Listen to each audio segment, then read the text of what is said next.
Silvio, estou de frente hoje com um pastor evangélico dos mais conhecidos e polêmicos do Brasil. Silas Malafaia é carioca de nascimento, mas abraçou uma fé que ultrapassa fronteiras.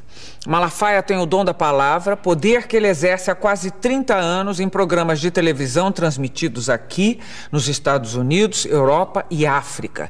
É líder da igreja Assembleia de Deus Vitória em Cristo e combate abertamente a homossexualidade e o aborto.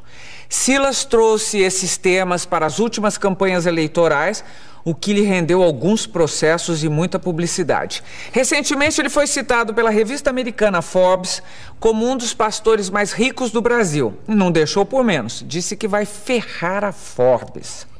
Pastor, antes de mais nada, muito obrigado pela presença aqui nos nossos estúdios. É que agradeço.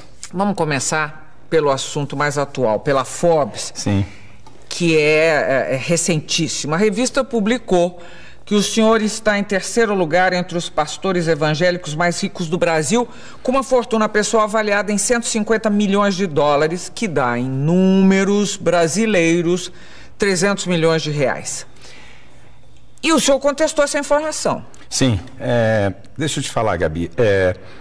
Safado, sem vergonha, bandido, caluniador, tem tudo que é lugar. Pastor, padre, jornalista, tem tudo que é lugar. Quando a Forbes faz uma declaração dessa, não é uma declaraçãozinha qualquer. Eu vivo de quê? Eu vivo de que pessoas acreditem em mim para darem ofertas, na verdade, porque eu sou um pouco diferente de outros pastores. As ofertas que eu recebo é mais de gente que não é da minha igreja. Eu sou pastor de igreja há 2 anos e meio. Então, há 30 anos eu sou conferencista e tenho programas de TV e recebo verbas de pessoas que não me conhecem de perto. 80% são evangélicos e 20% é gente de tudo que é religião. Então, quando eles falam isso, o que subentende? O ser humano é um ser inteligente, que raciocina, que pensa. Peraí, esse cara tem 300 milhões, está roubando de gente. Não, roubando não. Ele tá metendo a mão. Mas eu gosto de ser, desculpa, eu sou muito franco. Esse cara tá com essa grana toda porque tá metendo a mão em alguma coisa. Aí vamos lá. Onde é que tá a mentira e a safadeza? Primeiro, minha declaração do imposto de renda, eu vou fazer porque você tem credibilidade. Estou sendo honesto. Se eu tivesse no outro programa, um outro jornalista, mas como você é uma jornalista de muita credibilidade, então exclusivamente aqui para você, aqui, e no meu programa de TV, porque eu não devo nada, não tenho nada a temer, eu tenho aqui o espelho de bens do meu imposto de renda, tá aqui, coisa sigilosa que ninguém dá, ninguém abre, eu estou aqui com ele. O meu imposto de renda, depois você pode olhar o final, onde diz sobre o patrimônio que eu tenho, é 4 milhões de reais. Nesses 4 milhões de reais, tem 2 milhões do capital da editora Central Gospel, porque você é obrigado a declarar o capital, né? Quando você abre uma empresa, qual é o capital dessa empresa? Então, isso entra no imposto de renda. Então, eu tenho uma casa, 6 apartamentos, 3 meus filhos moram, 3 eu comprei em comodato de construção, que ainda faltam 30 prestações em Vila Velha, de um construtor evangélico. Eu tenho um apartamento em Boca Raton, que está aqui a declaração de bens do Banco Central, ela está aqui. Comprei por 149 mil dólares para pagar em 30 anos. Se eu pegar esse patrimônio atualizado, porque você na declaração do imposto de renda, você põe o dia que você comprou. Mas se eu pegar isso e atualizar o valor que vale a minha casa, que aqui está por 800 mil, porque foi quando eu comprei, eu vou ter aqui de patrimônio atualizado de valores de hoje, 4 milhões e meio, ok? Aqui tem 4 milhões porque tem 2 milhões da minha participação na minha empresa. Então, se eu tirar isso e atualizar, então, o que a Forbes está falando, primeiro, é mentira. O jornalista, o correspondente, eu acho que ele vai perder o emprego, porque eu vou processar a Forbes nos Estados Unidos. Eu não vou processar aqui. Aqui não tem graça. Eu vou fazer doer lá. Porque eu acho uma safadeza você denegrir, porque se eu tivesse, eu também diria. Porque há 25 anos eu não tenho salário de pastor. Eu sou pastor há 30 anos, tive salário por 5 anos, não que seja pecado errado, é bíblico. A Bíblia fala até que o pastor tem que ganhar muito bem, pela Bíblia, que ele tem que ser muito bem tratado. Mas há 25 anos eu não tenho salário de pastor.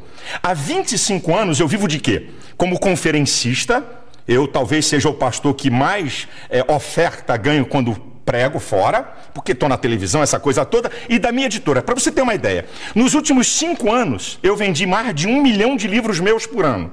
Mais de 1 milhão. Eu sou o pastor que mais vendo livros, eu sou o pastor que mais vendo palestras em DVD e em CD.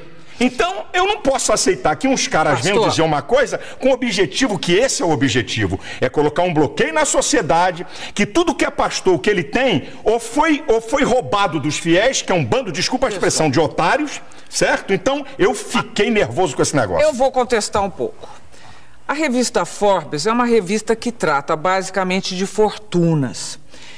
Não é novo, é associado à religião, a todas as religiões, digamos, não estou isentando a católica, as religiões são associadas a fortunas. No caso da evangélica, associada ao dízimo pago pelos fiéis. E aí levanta-se a questão tem sempre esse mistério do dinheiro em torno da religião evangélica, que vem do dízimo, etc e tal, que sustenta as igrejas. Também vem com dízimo. Também, estou dizendo. Dízimo também. Não é obrigatório, mas tem. Verdade.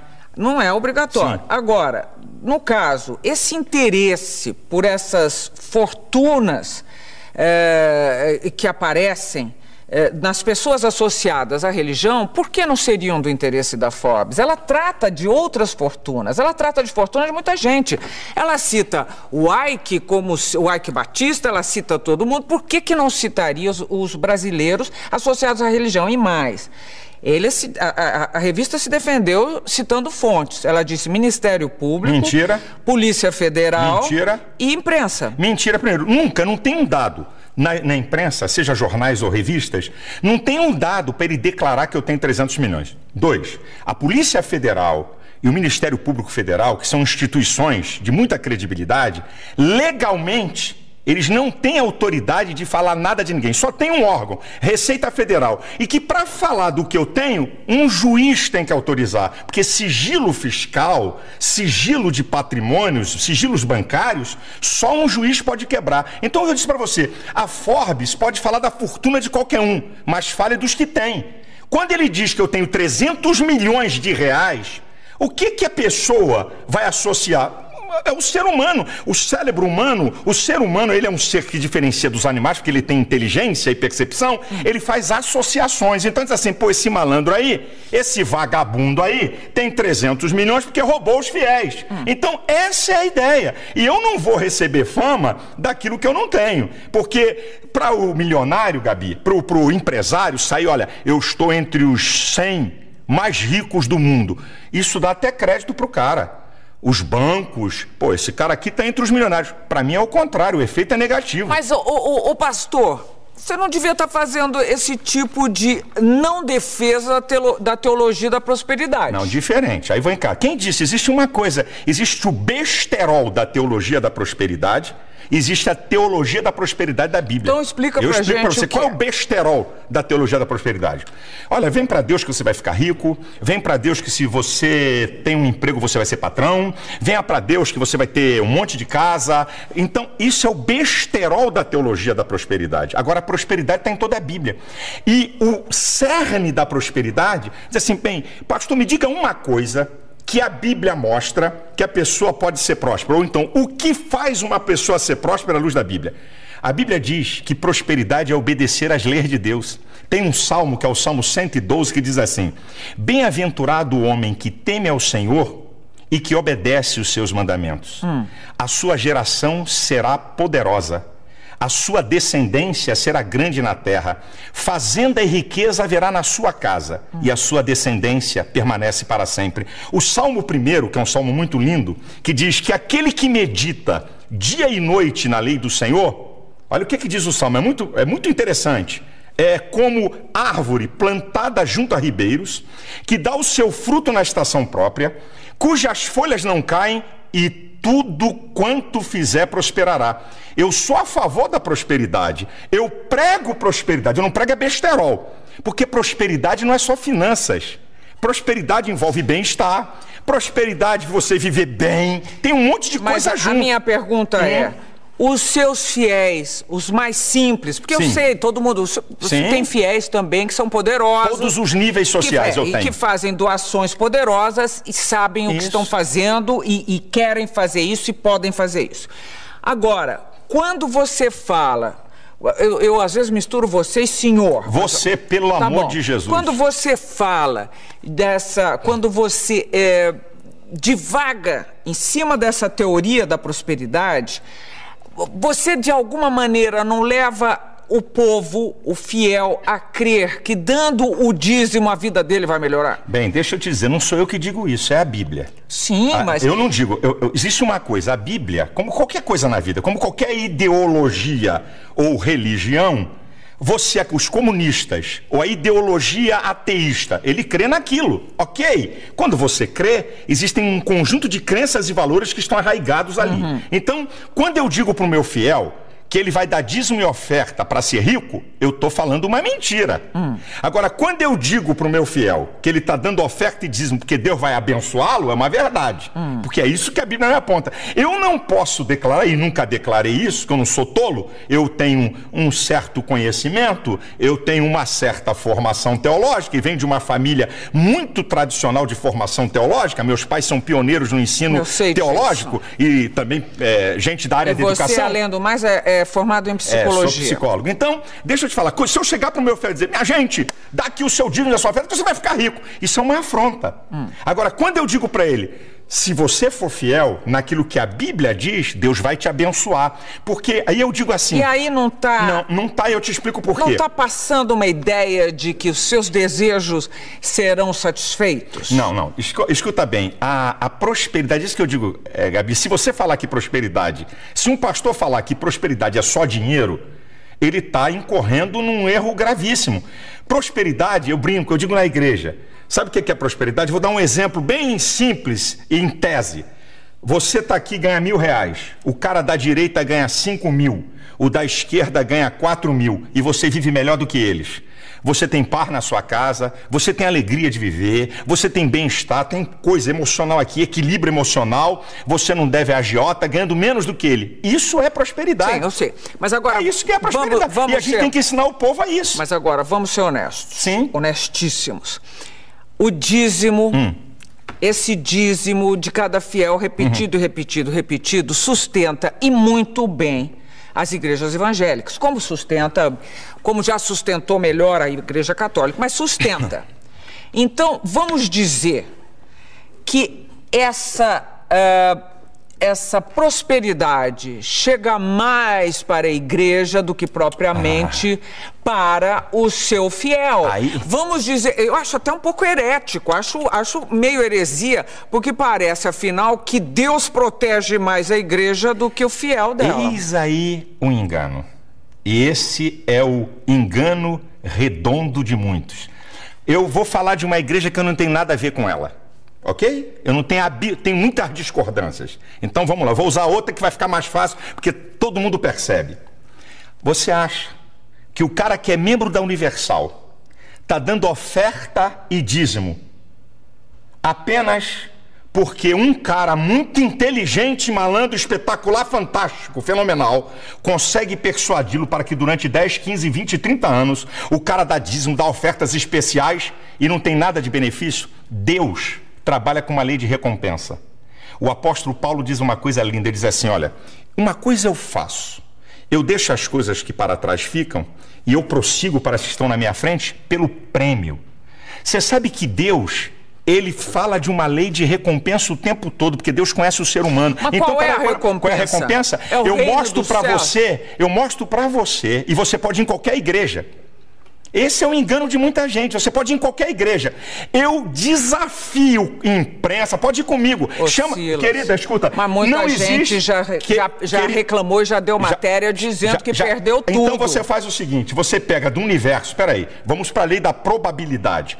Então, você tem um grupo, é assim que se faz as pesquisas. Você tem um grupo de 1.000 pessoas, onde 30%, não vou nem ser mais, 30% abandonou a fé, reclamou que perdeu tudo. Agora, você tem um grupo de 1.000 pessoas onde 1 ou 2 estão reclamando. Esse número, Gabriela, não é pastores, não somos nós, eu não mudo vida de ninguém, eu não transformo ninguém.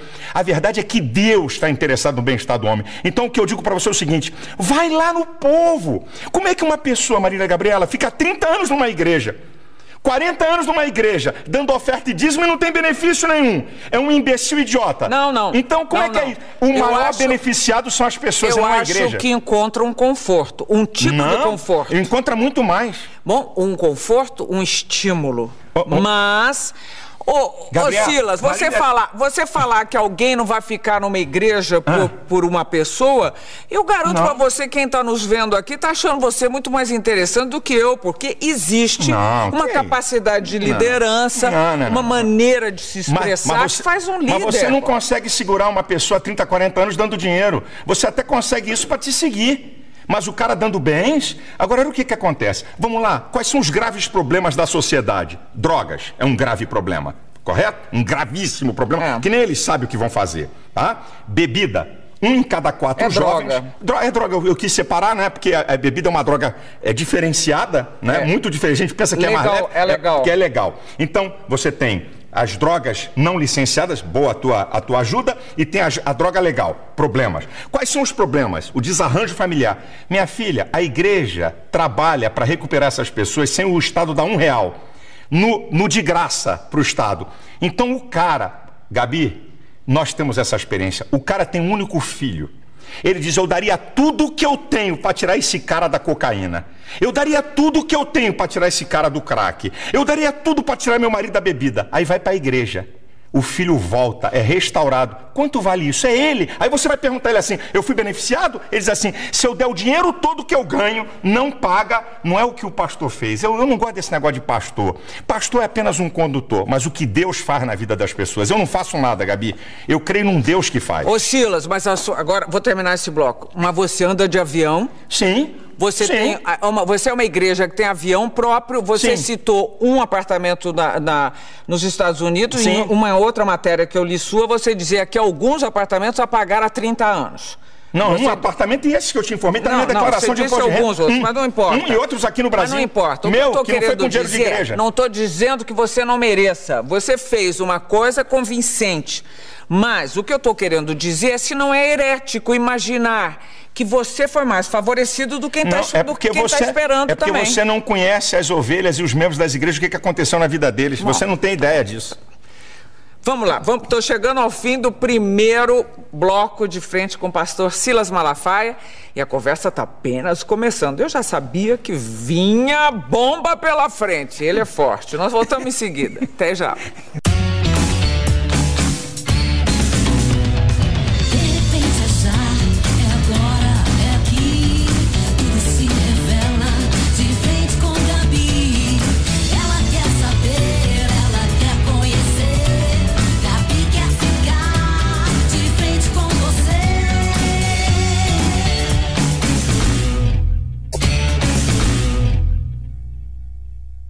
De volta e de frente com o pastor Silas Malafaia. Agora vem bomba. Vamos lá. O pastor, o Silas. No discurso de posse para o segundo mandato, o presidente americano Barack Obama disse textualmente: nossa jornada não estará completa até que nossos irmãos e irmãs gays sejam tratados como qualquer pessoa. Na sua igreja ele não teria sido reeleito. Na minha igreja, não. Ele não teria sido reeleito. Deixa eu falar sobre essa questão de homossexualismo. Homossexualidade. Isso, obrigado. Deixa eu te falar uma coisa. Primeiro, ninguém nasce gay. Homossexualismo é um comportamento. Eu vou fazer uma definição. Tá, então vamos lá. É contestável. É contestável? Eu mando vir na genética. Quem é que pode dizer se alguém nasce gay ou não? Não é a psicologia, é a genética.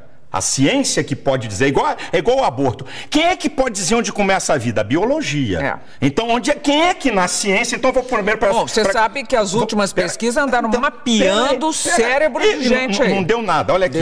Deixa eu te falar. Deixa eu falar uma coisa aqui para você que é muito interessante. Ninguém nasce gay. Não existe ordem cromossômica homossexual. Não existe gene homossexual. Existe ordem cromossômica de macho e de fêmea.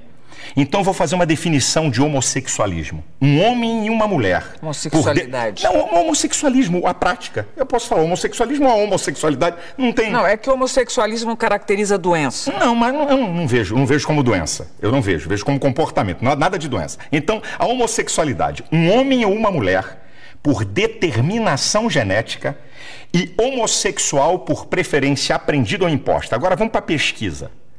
46% dos homossexuais foram violados, violentados quando crianças ou adolescentes. Como é que alguém nasce? 46%. 54% escolheram ser. Então, primeiro, homossexualismo é comportamento. Então, vamos para a genética.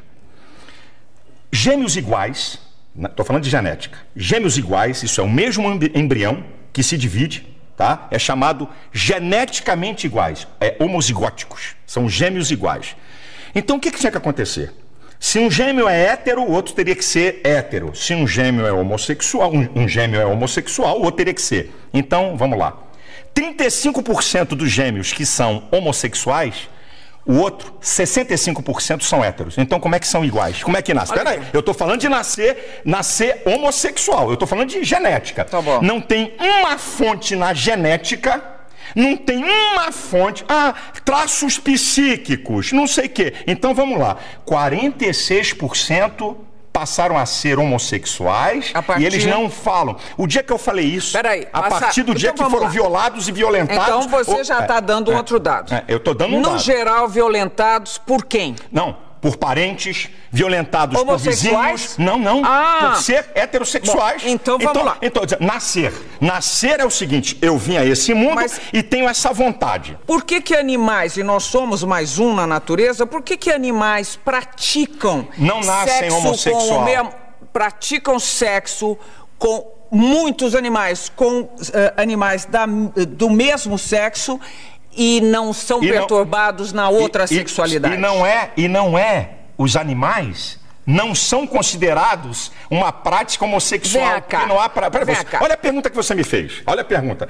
Nós estamos conversando e disse assim, eu disse aqui, ninguém nasce homossexual. Foi a minha resposta aqui para você. Eu já disse que é contestável. Você disse que é contestável, eu digo, o que tem argumento. A ciência, o que é ciência? Tem que ter observação. Por que a evolução é teoria?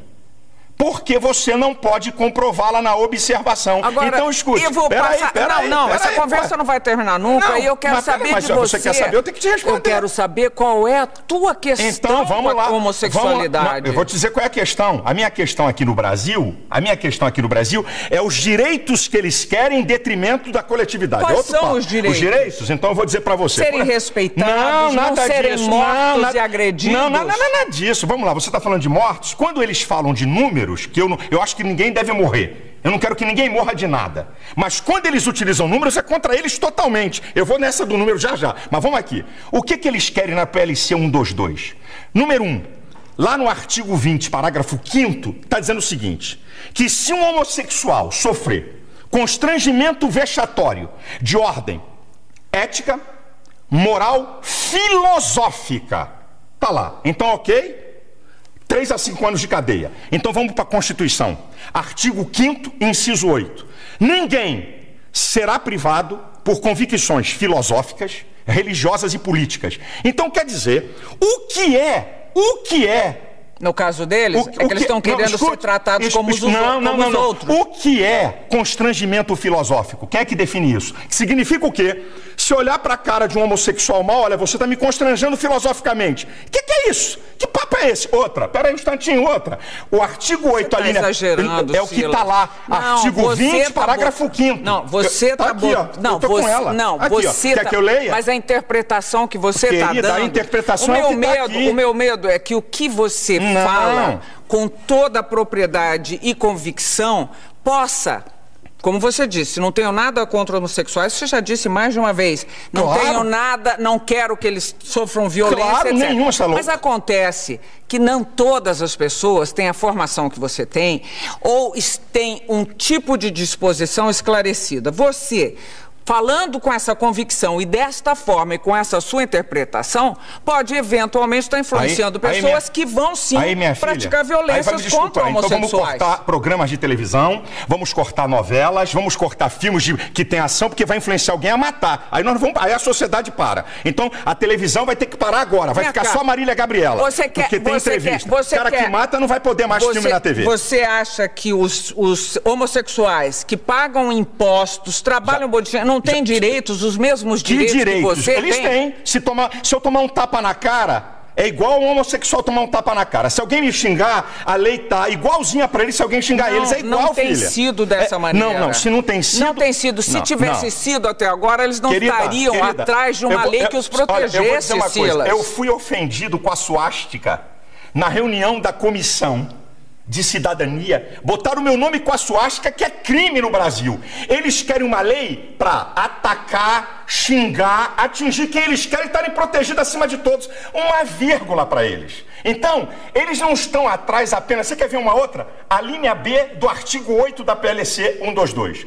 Ninguém pode impedir a afetividade de um homossexual, transgênicos, bissexuais. Este direito será dado aos demais cidadãos. Quer dizer, a preferência passou a ser deles. Então agora eu vou para o campo da realidade. O lugar do culto é protegido pela Constituição. Tá certo? Lugar do culto, lá dentro do culto. Ninguém entra, ninguém faz bagunça que vai dançar. O pátio da igreja não. Então o que significa que essa lei estiver aprovada? Se no pátio da minha igreja tiver um casal de homossexual se beijando e eu botar pra fora, 3 a 5 anos de cadeia. O que eu vou dar esse mole pra eles aonde? Nunca. Vem cá. Os seus fiéis, imagino, entre eles deve haver homossexuais. Que foram ou que estão buscando sair. Mas existem. Que estão buscando sair. Entre os pastores também. Se houver... Pela lei da probabilidade. Olha, se tiver pastor homossexual, Deus fala na Bíblia, adultério, homossexualismo, prostituição, o cara é passível de ser excluído daquela congregação. Então, se um pastor tiver um caso com uma mulher, ele perde o cargo de pastor. Se um pastor tiver um caso de homossexualismo, ele perde o caso de pastor. Se um pastor for solteiro e tiver uma relação sexual com qualquer uma, vai perder o cargo. Então, a Bíblia trata do mesmo nível. Algum do fiel seu homossexual chegou a conversar com você sobre esse assunto ou não existe sequer conversa a respeito? É claro, pede socorro. Olha, a igreja está lotada de gente Você, como psicólogo, chegou à conclusão de que um homossexual deve e pode ser realmente... Olha, eu vou pedir, desculpa a minha ousadia de falar com você. Um dia, Gabi, traga aqui Joide. É um pastor que foi travesti na Europa, está casado há 12 anos, que eu falando é uma coisa. Você tem que ver, ele tem foto, ele como travesti, bonitão, peitão, colchão, babababá, ele tem as fotos. Ouça alguém que foi reorientado. Você aceita que ele podia ser um bissexual? Não, conversa com ele pra você ver. Eu tô perguntando se você aceita que ele podia ser um bissexual. Pode ser um bissexual. Agora, mais grave vai botar do que 380 de peito, vai botar bumbum e coxa e ser bissexual. Mas olha aqui, vem aqui. Não virou, depois não casou e tudo? Casou. Agora, eu vou fazer uma pergunta pra você. Você não acha outra vez, eu acho um pouco herético, que criaturas de Deus, digamos, sejam julgadas em nome de Deus? Que autoridade, que autorização deu ele para qualquer ser humano ficar julgando o outro nesse nível? A autoridade não é para julgar a pessoa. A autoridade da Bíblia é para condenar pecado. E eu vou dizer uma coisa para você. Você sabia que Jesus falou mais sobre o inferno do que sobre o céu nos evangelhos? Jesus falou mais. E por que Jesus falou mais sobre o inferno do que sobre o céu? Para mostrar o perigo que é ele e para quem vai para lá. Então a Bíblia define o que é pecado. Então eu não estou aqui para acusar A, B ou C, mas eu estou aqui para condenar o pecado. Então, na minha visão, ok? Da minha crença e valores, da minha visão espiritual, do que eu creio na Bíblia, a homossexualidade, o adultério, a prostituição são pecados claríssimos à luz da Bíblia. Então, um casamento que não der certo para você também tem que continuar lá para sempre. Não. A pessoa não pode se separar e fazer outra família com outra pessoa. A Bíblia dá. Mas essa interpretação, essa interpretação é muito fortuita. Não. Quando você diz assim, eu estou aqui para defender a família. Tem vários divorciados. Mas quando você diz, eu estou aqui para defender a família, eu quero saber que família é essa, que conceito de família é esse, que desde a época de Cristo não foi revisto. Que conceito de família? Toda a história da civilização humana, toda a história, o que eu estou te falando é antropológico, sociológico e teológico. Toda a história da civilização humana está sustentada. Um homem, uma mulher e sua prole. Você está passando pela Grécia Antiga também. Filha, eu estou falando da história, é isso. Que tinha homossexuais, a história da humanidade é isso. É isso aqui. Na faculdade, eu acho uma graça. Mas você sabe que tinha homossexuais sempre. Em todos os tempos, que desde que o homem, na época de Noé, quando Deus mandou o dilúvio, a depravação moral era de altíssimo grau. Deixa eu dizer uma coisa, Gabi. O que muda é a tecnologia. O homem é a mesma coisa, com suas loucuras, com seus desejos, é a mesma coisa. O que muda é a tecnologia. O ser humano é a mesma coisa. Então presta atenção, a Bíblia, eu estou falando de Bíblia do que eu creio. Eu estou falando daquilo que eu creio do que a Bíblia fala.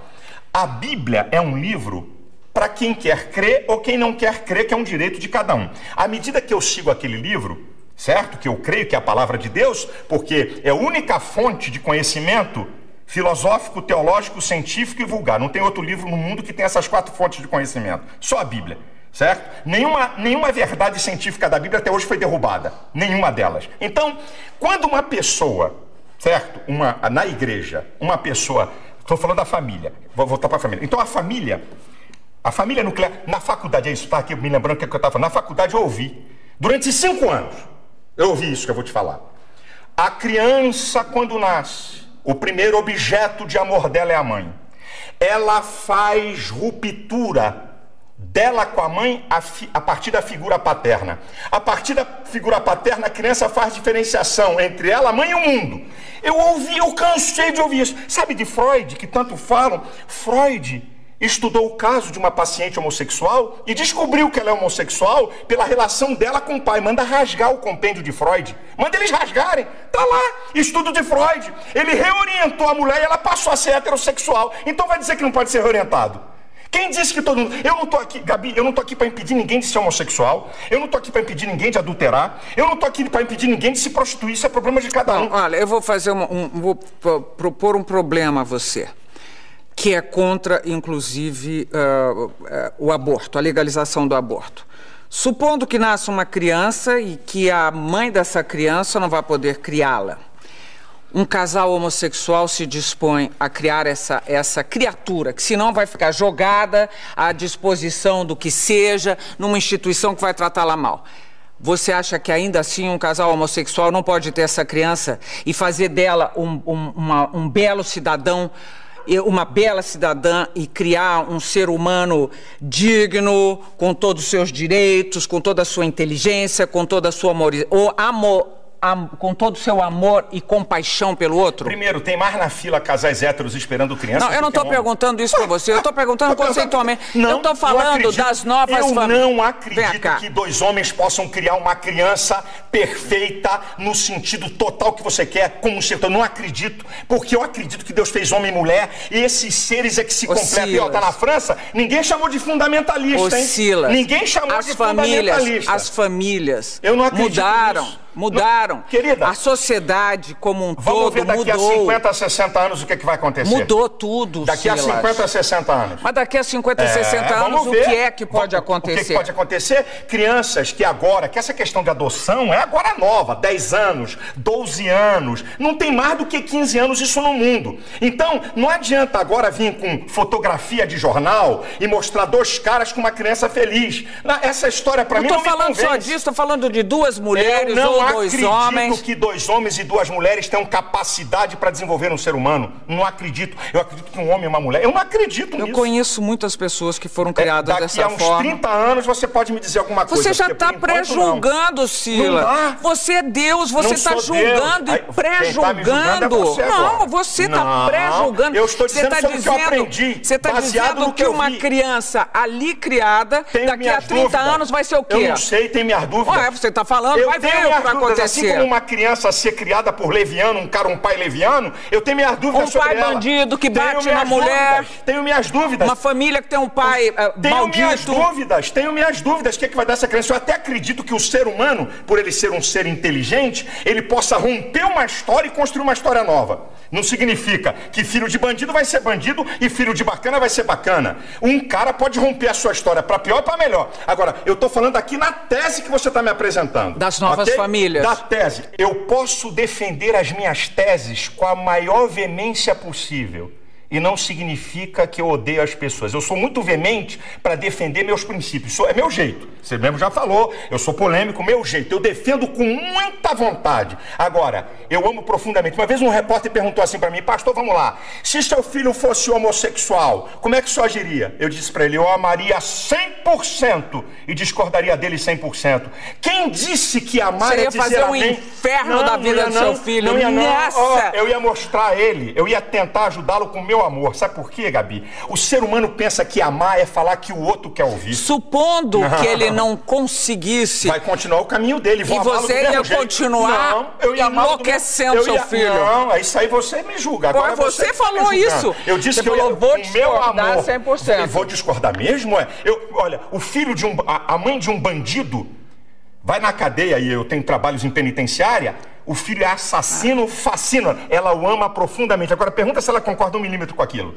Concordar com uma prática é uma coisa, amar a pessoa é outra. Eu amo os homossexuais, mas discordo 100% de suas práticas. Então repita isso, por favor. Eu amo isso, eles sabem. Não, diga de boca cheia. Não, eles sabem, eles não são bobinhos, não. Eles sabem. Então diga. Eu amo os homossexuais, como amo os bandidos, amo assassinos, vambora, eu aumento o leque, porque eu amo, porque o ser humano, Gabi, o ser humano é a coisa mais importante. Veja, você está colocando o homossexual lá de bandido, assassino, todas as pessoas, não, mas para dizer, olha, eu não gosto de uma prática, então estou dizendo para você. Peraí, vamos lá, vamos parar aqui, porque nós temos mais um bloco pela frente. E eu juro que não vou bater nele. E ele não vou deixar que bata em mim, não.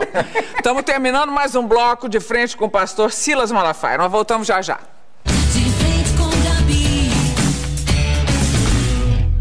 Com Gabi.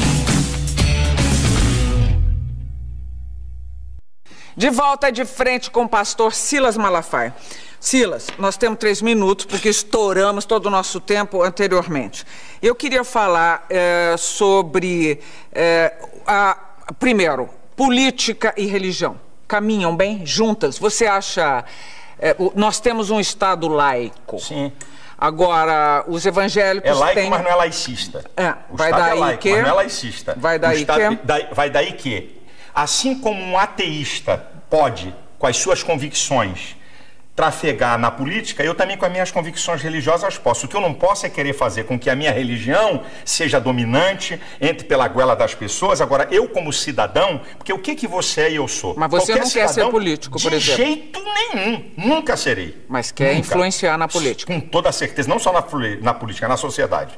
Olha, Silas, vamos falar agora. Eu li uma matéria recentemente sobre a formação de novos pastores.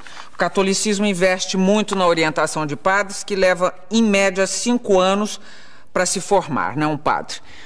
Como é a formação na sua igreja? Na minha igreja, o pastor, né, para eu poder consagrar o camarada pastor, no mínimo, no baratinho, ele tem que ter um 2º grau, com um curso básico teológico, no mínimo. E o curso básico é o quê? É um curso 2 de 2 anos? anos, é um curso básico. E na igreja eu tenho um curso para prepará-lo, que também é um curso, não é de muito tempo, leva aí uns 4, 5 meses, para poder dizer para ele o que a igreja pensa, o que a gente é, como é que é. Isso é o seguinte, é uma caminhada para eu chegar, porque esse é o meu sonho, para eu chegar no nível...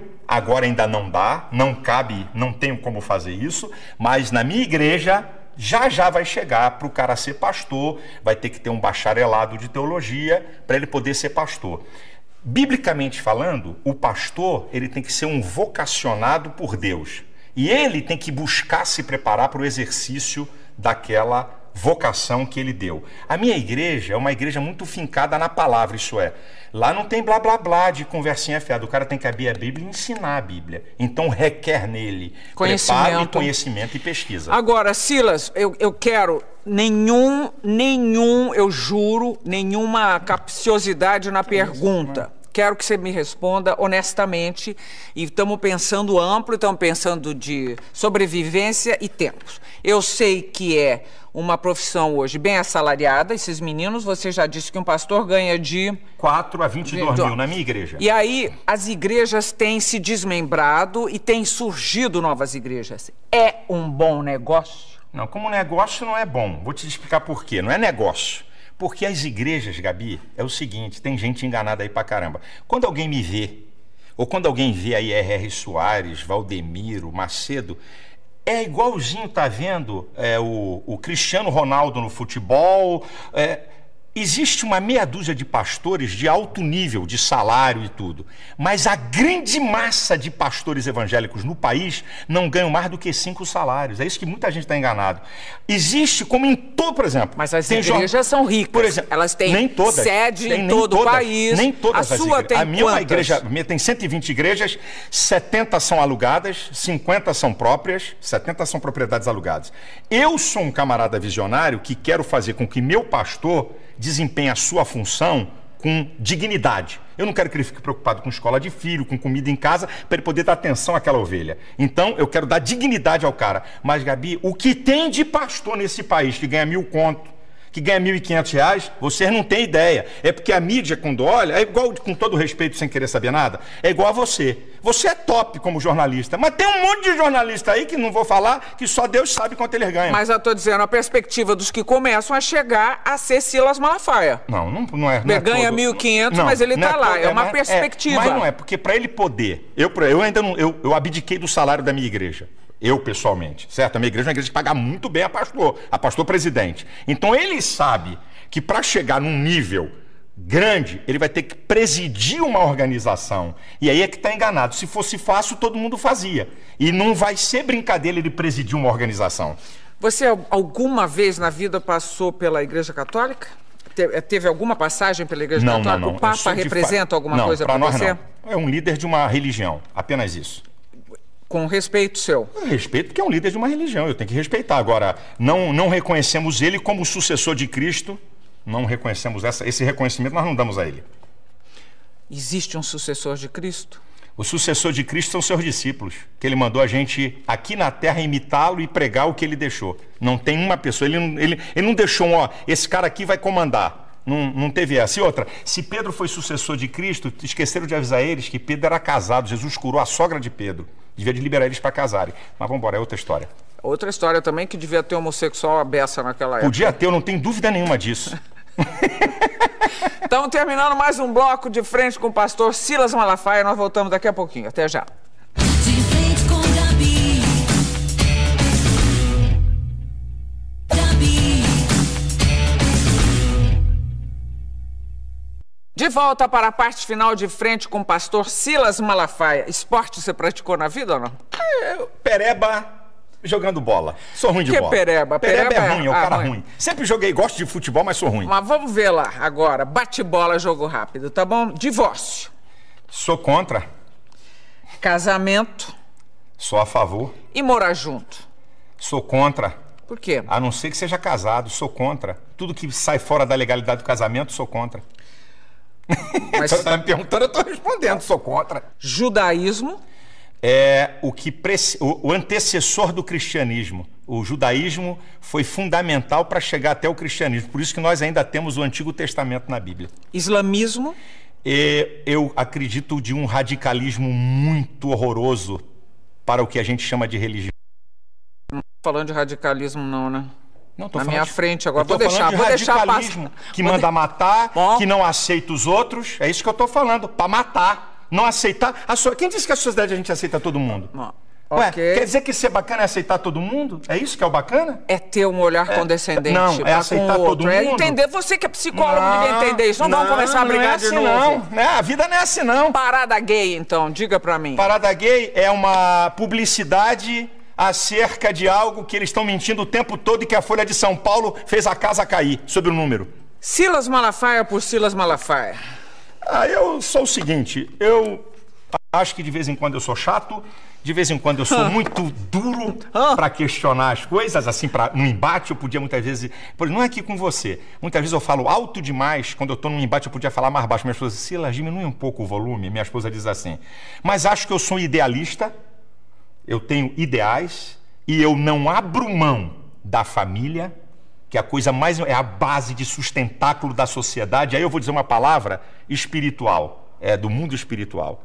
O maior interessado em destruir a família é o diabo, porque quando ele destrói a família, ele desarruma toda a sociedade.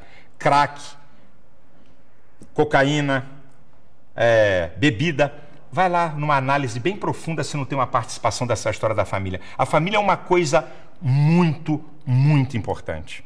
Olha aqui, obrigada pela entrevista. Deus te abençoe, viu? Meu desejo é que esse Deus que eu creio se revele cada vez mais a você e que as pessoas que estão nos assistindo, eu não conheço as pessoas, não sei o que está acontecendo com elas, mas eu, se você me permitir, eu quero liberar uma palavra. Talvez precisando de cura, talvez gente sem paz, talvez gente perturbada com as coisas da vida, que Deus se manifesta a você, trazendo paz, alegria e equilíbrio. Que o meu, que eu não sei se é o mesmo seu, te perdoe. Ah, ele me perdoa, porque eu sou pecador. Obrigada, Silas. A gente se vê aqui no próximo programa. Até lá.